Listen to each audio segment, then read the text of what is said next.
Você sabe que o tema do retiro é que ele cresça, não é isso? E ficou para que eu expusesse nessa manhã um tema específico que seria assim, que ele cresça com a minha vida ou com a nossa vida devocional. Então, eu fiquei pensando assim, poxa, o que eu vou falar, né, para incentivar, né, os jovens a terem uma vida devocional.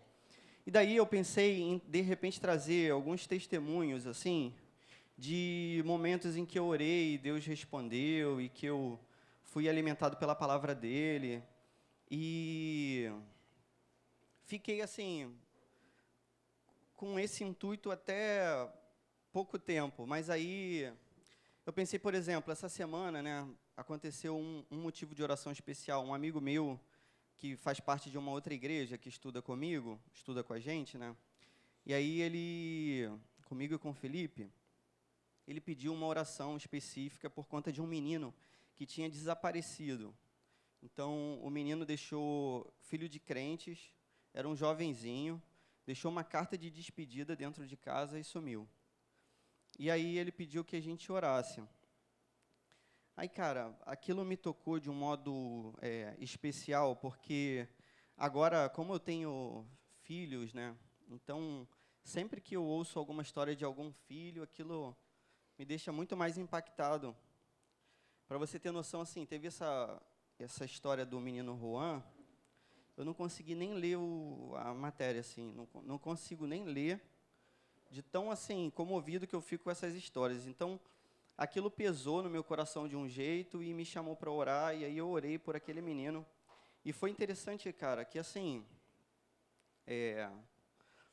minutos depois que eu orei, eu recebi a notícia de que o menino tinha sido encontrado e que, graças a Deus, não tinha acontecido nada de muito grave com ele. Mas eu percebi que Deus respondeu minha oração, assim, sabe? Às vezes você fica surpreso quando Deus responde na hora, né? A gente, às vezes, ora e espera que Deus responda horas ou dias depois. Mas na hora, assim, Deus responde, né? Você fica até assim, poxa, Deus responde mesmo, né? E de imediato. Eu pensei em trazer esse tipo de perspectiva para te estimular a orar. E eu sei que a oração tem muita importância, e a Bíblia vai dizer sobre isso e tal. Mas, na verdade, nessa manhã, eu vou tentar buscar uma outra estratégia, que seria, assim, não o objetivo final, mas a razão para você orar, entendeu? Tipo assim, por que você tem que orar e por que você tem que ler a palavra? Seria mais ou menos nesse sentido. E eu vou tentar te mostrar que o sentido do Evangelho é justamente esse. Isso é o sentido do Evangelho. Se a gente não entendeu isso, a gente ainda não entendeu o que é, na verdade, o cristianismo, entendeu?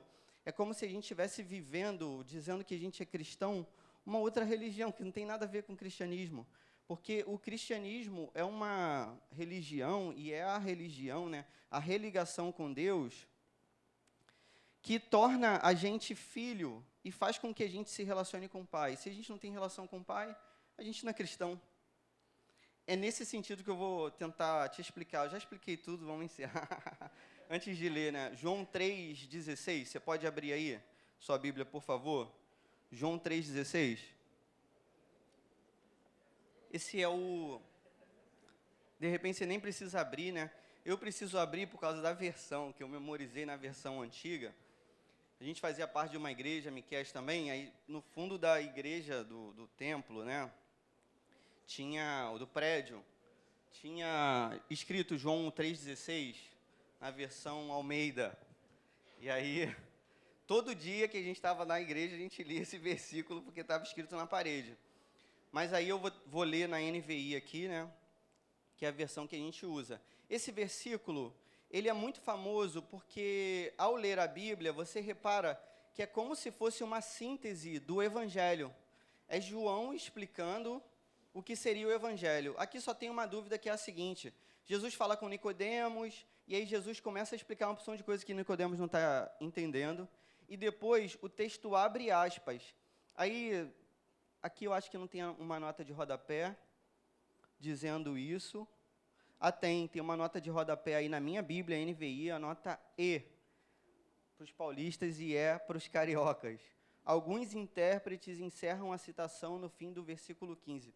Você não entendeu nada. O que isso significa? Que assim, a dúvida é se aqui é João comentando o que Jesus falou com Nicodemos. Então, assim, João contou a história de Jesus encontrando Nicodemos. E aí, João agora vai comentar o que aquilo significa. Ou é Jesus explicando o que significa o encontro dele com Nicodemos. Sendo Jesus explicando, João explicando, não importa. É a Bíblia falando o que é o sentido do Evangelho. Então, para a gente, isso vai ser bacana para a gente entender.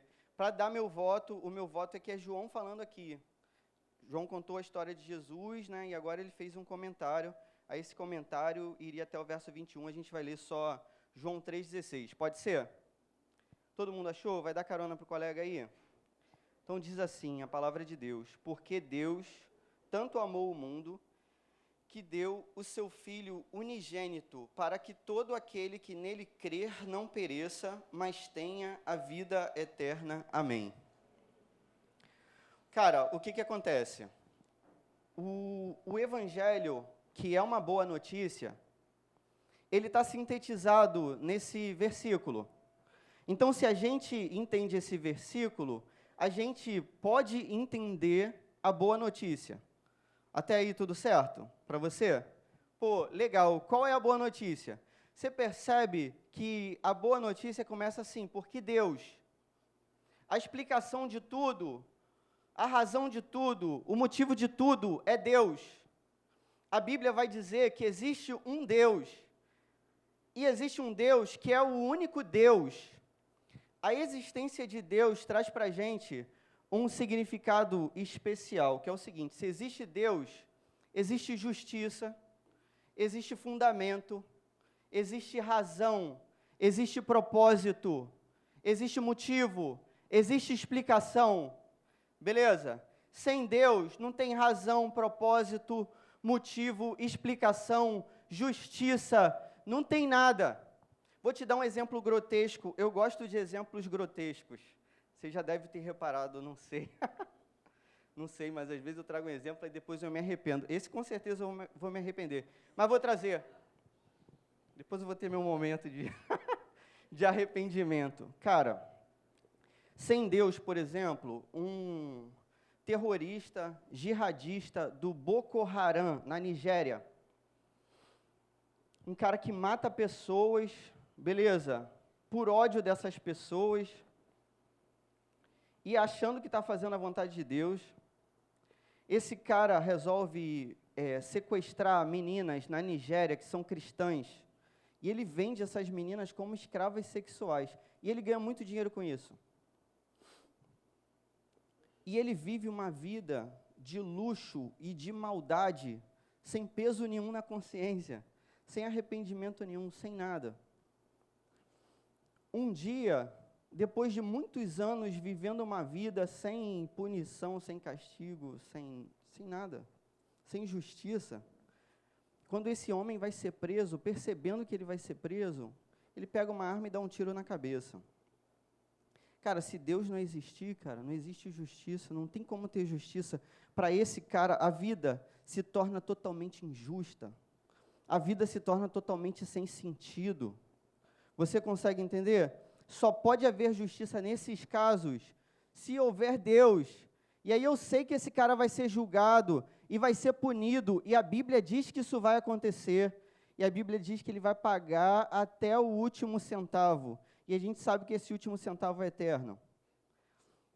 A Bíblia diz que existe um Deus, mas o fato de existir um Deus não significa muita coisa para a gente. Por quê? Porque poderia existir um Deus que não fosse uma pessoa. Por exemplo, Deus podia ser uma força. Francis Schaeffer vai dizer uma parada muito interessante, que é a seguinte: se você não ouviu falar, né, Francis Schaeffer, seja apresentado a ele agora. Ele vai dizer assim, que nada que fosse impessoal, uma coisa, poderia criar uma pessoa. Entende? Uma pessoa não pode surgir de uma coisa. Uma coisa pode surgir de uma pessoa. Posso fazer uma guitarra. Tudo bem? Mas uma coisa não consegue fazer uma pessoa. Tipo assim, algo que não seja inteligente, produzir algo que seja inteligente. A ciência não explica isso. Então, isso é um problema para a ciência hoje.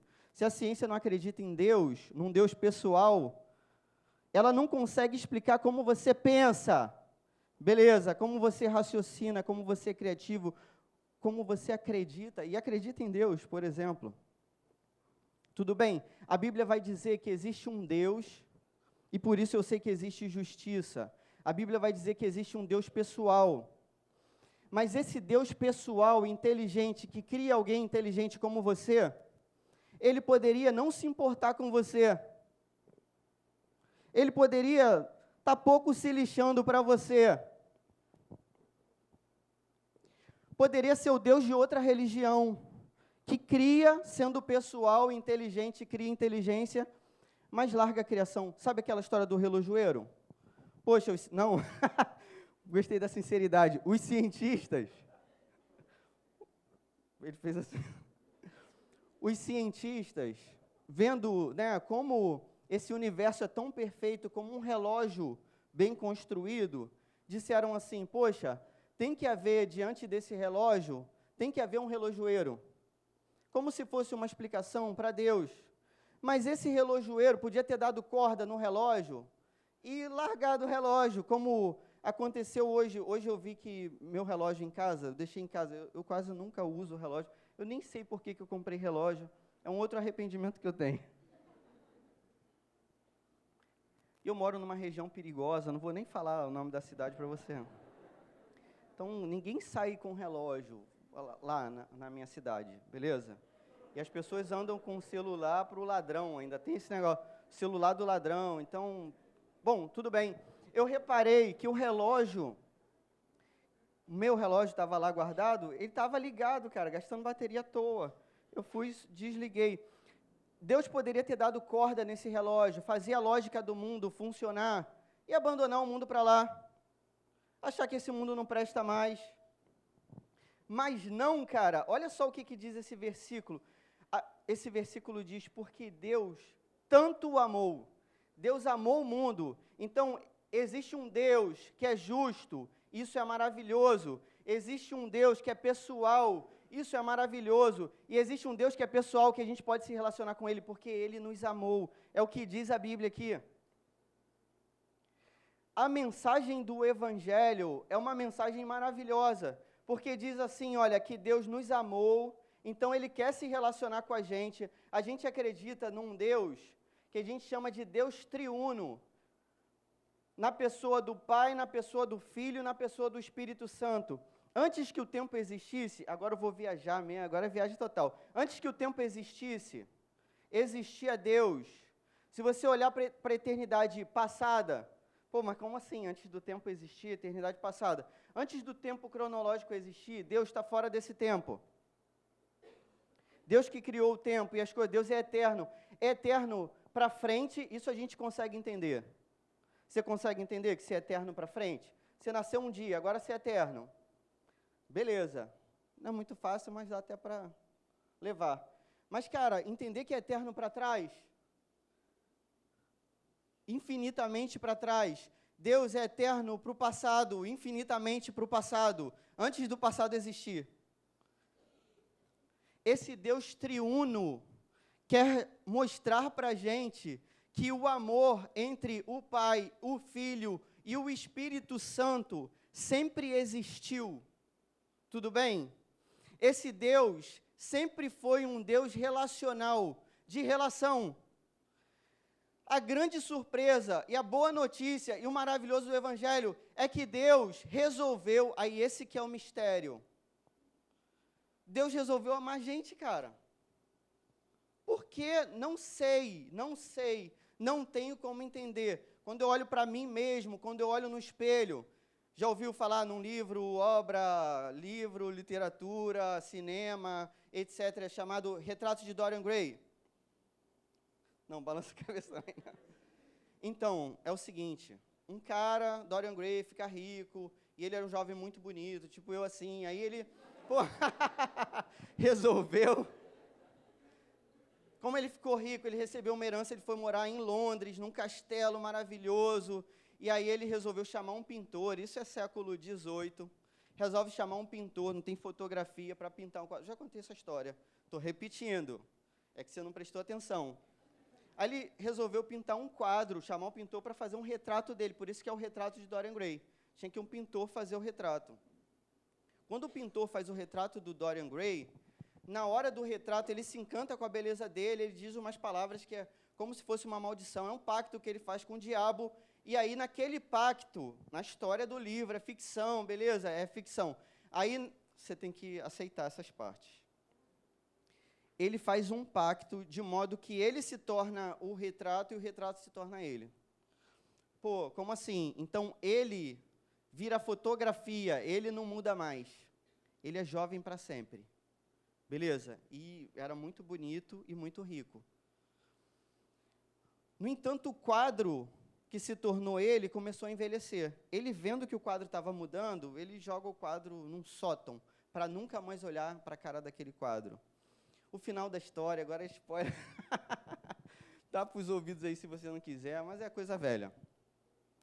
O final da história, assim, chega um momento que ele, arrependido pela vida que ele teve, ele se confronta com a própria imagem no quadro, e ele assim, vive uma vida horrorosa, de pecado mesmo e de maldade. E é interessante que o Oscar Wilde não era um cristão para escrever isso. E aí, quando ele se repara com a própria imagem no quadro, ele morre, entende? Porque ele vê o tamanho da monstruosidade que era a própria vida dele. Cara, o Evangelho me apresenta, na cruz de Jesus Cristo, esse retrato. Eu era totalmente mau, totalmente podre, totalmente monstruoso. E não haveria razão nenhuma para um Deus glorioso, santo, puro, todo belo, todo santo, todo bom, olhar para mim e me amar. Mas em Romanos, Paulo vai dizer isso, cara, quando a gente era pecador. Quando era pecador, nem quanto era, é quando era pecador. Deus amou você, cara. Você era pecador. Deus me amou quando eu era pecador. Qual é a razão disso? Não faço ideia. João 3,16 diz assim, porque Deus tanto amou. Esse tanto amor é uma expressão sem tradução. Quando a gente tenta explicar, a gente costuma fazer comparações. Então, eu, por exemplo, tento explicar essas relações amorosas assim com o relacionamento que eu tenho com meus filhos, com a minha esposa. Pense em alguém que você ame aí, sem ser eu ou outra pessoa. Pensa aí.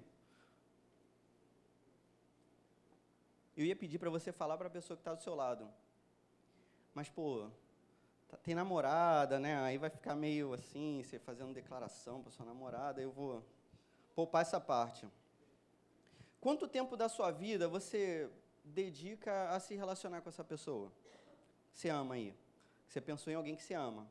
Eu não, no meu... Sem ser Jesus, beleza? Eu sei que vocês são crentes, mas, pensa sem ser Jesus. Na minha tabela, né, top tal, primeiro é minha esposa. Antes dos meus filhos, eu amo mais minha esposa que meus filhos. Um dia eu vou te explicar por quê, eu não vou te explicar agora. Vou te explicar. É que... Poxa, desculpa. É uma questão natural, não sei por quê. Mas tem uma segunda questão. Cara, um dia meus filhos vão embora, eles vão viver a vida dele. Minha vida é minha esposa, acabou. Entendeu? Eu e ela para sempre. É isso aí.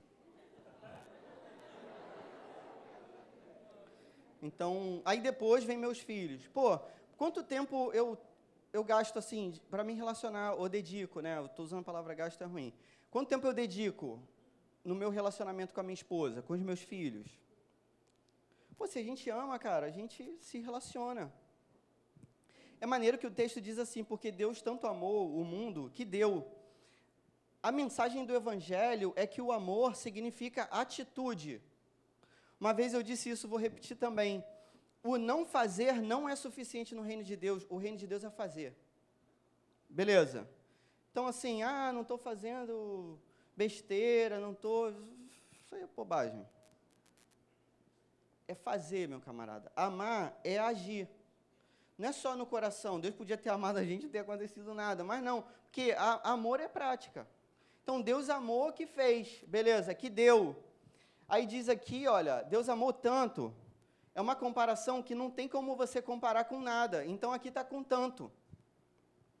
Consegue entender? Deus amou de um jeito incomparável. Incomparável. Não existe nada no mundo que a nossa mente, também corrompida pelo pecado, consiga chegar próximo daquilo que foi o amor de Deus. Mas a gente consegue mensurar pelo que Deus fez ao ter amado, porque Ele fez o seguinte, ó. Deus tanto amou o mundo que deu o seu Filho unigênito. Para eu mensurar o tamanho do amor de Deus, eu olho para a cruz.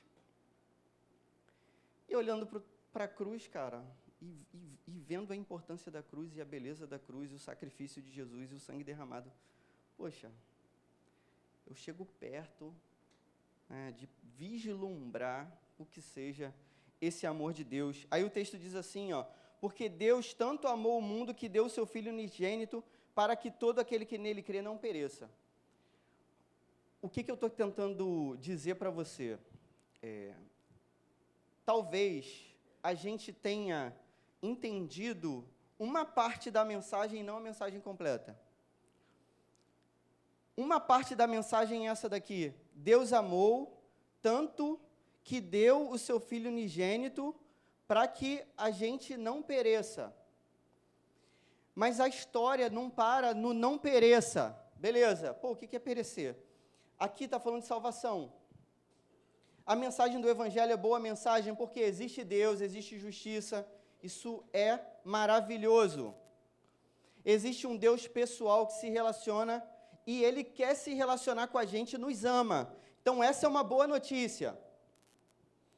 A boa notícia se completa porque Jesus garante para a gente, e o Evangelho, que a gente não vai perecer se a gente crê em Jesus Cristo. Ainda que você não tenha certeza da sua salvação, cara, eu espero que você tenha, em breve. Alguns textos antigos, tem um texto antigo chamado Confissão de Fé de Westminster, vai dizer até isso, que a certeza da salvação, ela não é imediata. Então, é possível que você seja salvo e não tenha certeza da salvação. Entende? Porque você crê, então você é salvo. Só que você ainda não entendeu, a ficha não caiu completamente, você não entendeu completamente se é salvo. Alguém poderia pensar que a gente está aqui por medo. E é disso que a gente é acusado, na verdade. Quem vem de fora, tem alguém de fora aí, levanta a mão, não, estou zoando. Cara, quem vem de fora, pensa assim, pô, essa galera está aqui, olha só, uma opção de jovem, igual a mim, pô, bonito, igual a mim, e tal. Pô, essa galera está aqui com medo de ir para o inferno. Porque o inferno deve ser ruim, não deve? Então esse pessoal está com medo. Mas não, cara. Apesar do inferno ser temível, uma vez perguntaram para o Sproul, já ouviram falar nesse cara também? A Isabela estava com o livro do Sproul aqui ano passado, se eu não me engano. Aí, uma vez perguntaram para o Sproul, é um cara maneiro, beleza, infelizmente já faleceu, mas está com Deus, está ótimo. Aí, uma vez perguntaram para o Sproul, assim, numa universidade, professor, o senhor acredita mesmo assim que o inferno vai ser um lago de fogo e enxofre?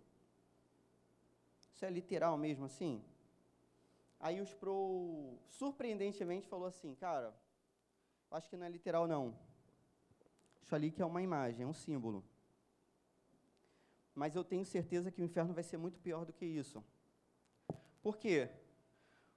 Porque no inferno, cara, não vai haver nenhum resquício de Deus.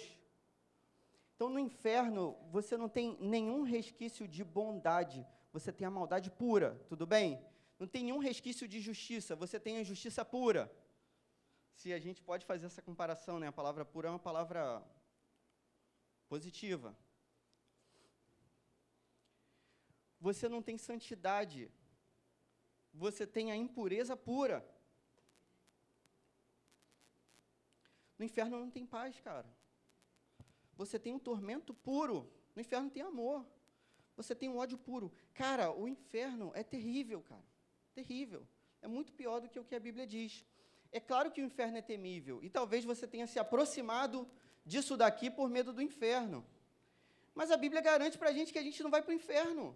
Ou a gente acredita nesse negócio ou não acredita. Se você ainda assim não tem certeza, poxa, eu respeito isso, eu também demorei, mas um dia eu entendi e acabou. Quando você entende, é maravilhoso, cara, maravilhoso. Então, eu não tenho um pingo de medo do inferno. E eu não estou aqui por causa de problema com o inferno, porque eu não vou para o inferno. Às vezes a gente acha que a mensagem do Evangelho é simplesmente nos livrar do inferno. É a salvação. É claro que essa mensagem é maneira demais. Mas a mensagem do Evangelho é muito mais do que isso. Porque diz assim, ó, pois todo aquele que nele crê, falei na versão antiga, para que todo o que nele crer não pereça. Mas não para aqui. Aí a Bíblia faz um acréscimo aqui para você, mas tem a vida eterna. Então não é simplesmente não ser condenado. A Bíblia traz dois conceitos para a gente, que são graça e misericórdia. Misericórdia é o seguinte, você deveria receber uma punição e não vai receber. Esse Deus justo deveria te punir. A pergunta correta que a gente faria não era assim, por que algumas pessoas são salvas e outras não? A pergunta correta deveria assim, por que não é todo mundo que vai ser condenado? Essa que é a pergunta correta, entendeu? Porque a lógica da justiça seria essa. No Oriente, por exemplo, as pessoas têm maior dificuldade de entender isso. Como Deus pode ser justo e misericordioso? O braço da justiça de Deus é refreado pelo braço da misericórdia. Deus é justo, porque Ele cobra o preço, mas o preço foi pago por outra pessoa. Isso a gente chama de substituição penal. Pô, você viu isso? Cara, de modo bem... Outra comparação grotesca, cara, eu me arrependo dessas coisas. Olha só, aquele filme, Jogos Vorazes, que chama? Filme péssimo, terrível, um filme horroroso, não é, Brenda? Pô, você faz cinema, né? A pessoa estuda para fazer um filme daquele, cara. Quem que fez aquilo? Aí tá. Mas o filme tem esse negócio da substituição penal, se eu não me engano. Não tem aquela hora que é a irmã da menina que vai ser chamada para o reality show lá, que é Vida ou Morte? É isso mesmo? Então, pô, beleza. Aí, a menininha outra, que eu não sei qual é o nome. Oi? Kathleen. É isso? É o quê? Pô, perdão, fala aí. Katniss. Que isso? Pô, você gostou desse filme, hein? Aí a menininha legal lá, Katniss, ela diz assim, não, eu vou no lugar da minha irmã. Foi o que Jesus fez por nós. Cara, Jesus teve a gente como irmão e falou, não, eu vou no lugar do meu irmão. Pô, cara, isso é a mensagem do Evangelho. Então, o que a gente tem que entender nessa manhã, que eu acho que é a mensagem principal? O Evangelho apresenta para a gente um Deus pessoal. Se a gente não se relaciona com esse Deus, a gente está vivendo outra coisa. O Evangelho se apresenta para a gente como um Deus que salva, por Ele ser misericordioso, mas Ele dá para a gente a vida eterna. Então, Ele apresenta a sua graça. O que é a graça? Favor imerecido. Se a gente se limita a viver simplesmente a salvação, que já é, maneiro demais, a gente está perdendo uma parte do Evangelho que é muito importante, que é de se relacionar com esse Deus, que é um Deus de amor. Às vezes, quando a gente até prega o Evangelho, a gente prega de modo limitado, porque a gente fala de condenação e salvação, mas é muito mais do que isso, é viver essa vida de filho de Deus, de conviver com esse Deus todo dia, de conversar com Ele todo dia. E aí, para isso, obviamente eu vou orar e vou buscar na palavra o conhecimento desse Deus e o conselho desse Deus e a alegria de estar com Ele. Então, se nós entendemos o significado da cruz, cara, né, do amor, como resposta a gente vai buscar certamente uma vida de intimidade com Deus. Se a gente não busca, talvez a gente não tenha entendido completamente ainda. Tudo bem? Uma comparação também limitada. Poxa, meu filho agora já está numa idade que ele fala algumas coisas que fazem sentido. Minha filha ainda fala coisas sem sentido.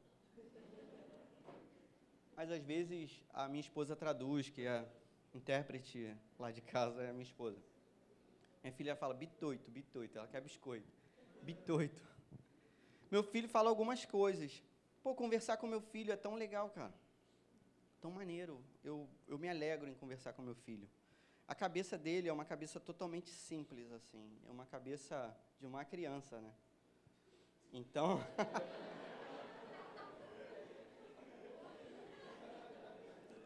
Então, por exemplo, às vezes eu peço para ele orar, aí ele, agradece a Deus pelo patati patatá. E agradece mesmo. E às vezes ele faz uma lista dos bichos lá que ele gosta. E ele agradece por tudo, assim, tipo, se ele foi para a escola, para o cinema, que a irmã dele fez não sei o que, ele conversa. Cara, isso é interessantíssimo, assim, como é que ele conversa com Deus. Na cabeça, assim, ele entendeu, cara, o que é o Evangelho. É conversar com Deus. Isso é o Evangelho, cara. Foi essa porta que Jesus abriu pra gente, da gente chamar Deus de paizinho. É isso que é o Evangelho, essa aqui é a boa notícia. Deus podia ter até salvado a gente, mas ter, assim, deixado a gente viver por nós mesmos, cara. Mas não. Uma vez Spurgeon faz uma comparação que é assim. Ele diz, poxa,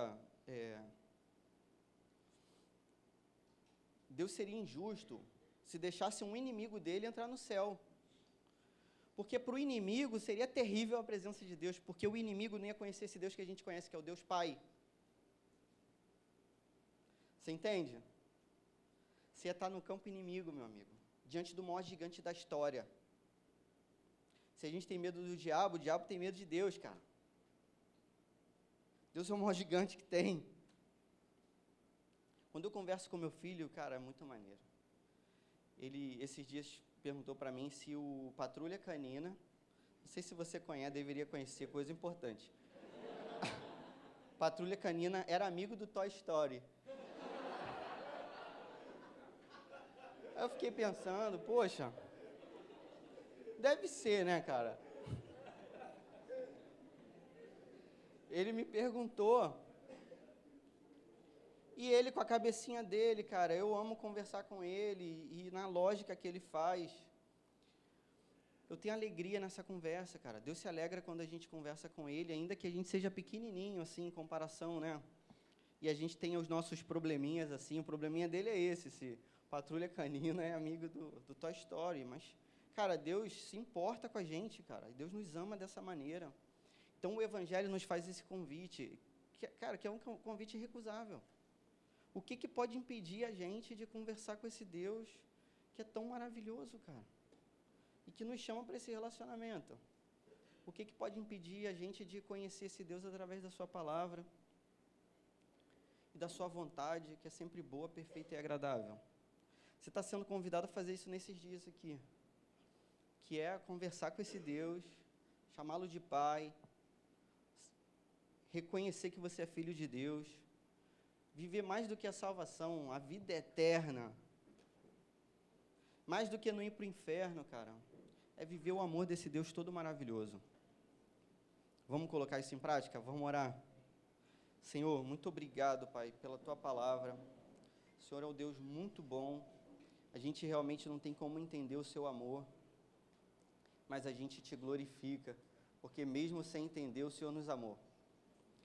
E a gente Te glorifica porque a cruz representa o Teu amor. E a gente Te glorifica porque a gente tem a oportunidade de viver na Tua presença, de Te conhecer a cada dia mais, de se tornar íntimo de Você, Senhor, e de Te amar de todo o coração, com toda a nossa força, alma e entendimento, como nos chama o Teu Evangelho. Pai, faz com que a gente grave essa palavra no nosso coração que a gente não busque preencher a nossa sede em outras fontes que não seja a Tua palavra, que não seja numa vida de oração, Senhor. Senão a gente vai ser sedento para sempre. Mesmo com o Evangelho tendo sido apresentado para a gente vai viver ainda uma parte disso e não a completude. Senhor, faz com que seja completo. Pai, faz assim, em nome de Jesus, amém.